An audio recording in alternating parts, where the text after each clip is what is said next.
Hello, welcome back. And if you're new here, welcome. If you're hurting, you may feel alone. If you're grieving, you may feel abandoned. You may think your sadness means you don't have faith or that you never did. I'm here to tell you that is not true. Today we're talking about grief. I never thought peace was something I'd have to fight for. Grief doesn't knock politely. It storms in loud, uninvited, and unrelenting. And when it came for me, I wasn't ready. I remember sitting alone in my room, numb. Everything felt heavy in my chest, my thoughts, even my prayers. It was like God had gone silent in the moment I needed him most. But this is the story of how he met me. There how I went from heartbreak to healing, from tears to truth, from grief to peace. It started with a phone call, the kind that takes the air out of a room. It's the kind where time slows down and your soul somehow knows before your brain does. I had just lost someone I loved dearly, someone I thought would be in my life forever. Suddenly they were gone. I felt betrayed by life, maybe even by God. How could a good God allow this? Why didn't he step in? Why didn't he stop it? Those questions became my constant companions. I stopped showing up to church. Worship songs just made me cry, and my Bible stayed closed for weeks. Grief isn't always loud. Sometimes it's a quiet ache in the middle of the night. Sometimes it's forgetting they're gone and then remembering all over again. It's crying in the car, smiling in public, breaking down in private, and honestly, I felt guilty for feeling broken. As a Christian, wasn't I supposed to have the joy of the Lord? Wasn't I supposed to rejoice in all things? But then I realized even Jesus wept. In John 11:35, the shortest verse in the Bible, it says, Jesus wept. He knew he was about to raise Lazarus from the dead, but he still paused to feel the pain, to mourn, to grieve. That verse gave me permission to feel, and I needed that. One night, I finally broke down in prayer. No fancy words. It's just raw honesty. God, I don't get it. I'm hurting. And I don't know how to trust you right now. And I didn't hear a voice.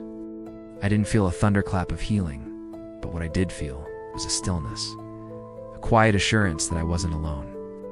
In that moment, I remembered Psalm 34-18. The Lord is close to the brokenhearted and saves those who are crushed in spirit. It didn't erase the grief, but it reminded me that I wasn't walking through it by myself. Healing didn't mean forgetting. It meant learning how to carry the memory without letting it crush me. I started journaling. I started talking to God again, not just asking why, but also asking how. How do I live with this pain? How do I find joy again? How do I honor their life with mine? And little by little, peace began to replace the panic. Not because everything made sense, but because I knew God was still present, even in the questions. Romans 15:13 became my anchor. May the God of hope fill you with all joy and peace as you trust in him. When we are grieving, it can feel like we are walking through a dark tunnel with no light at the end. But we know that God is with us in the darkness, and he is guiding us through. And as we keep taking steps forward, no matter how small they seem, we will eventually see the light again. We know that God doesn't want us to live in constant fear or worry. So instead, he gives us the choice to trust him and find peace in him. And when we choose to trust him, we can find strength in our weakness and comfort in our suffering. And we know that God is with us through all of it.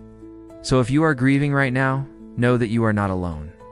God sees your tears and he cares about your pain. So don't be afraid to lean on him and trust him. Looking back, I didn't realize how much God was holding me until I looked back. I see now that peace isn't the absence of pain, it's the presence of God in the middle of it. He didn't take away the storm, but he sat with me in the boat, and that changed everything. So if you're walking through grief right now, I want you to know, you're not weak for feeling broken. You're not alone in your questions, and you will smile again. If this story spoke to you, share it with someone who needs hope today. Give it a thumbs up. And in the comments, share the name of someone you're remembering today. Let's honor them together.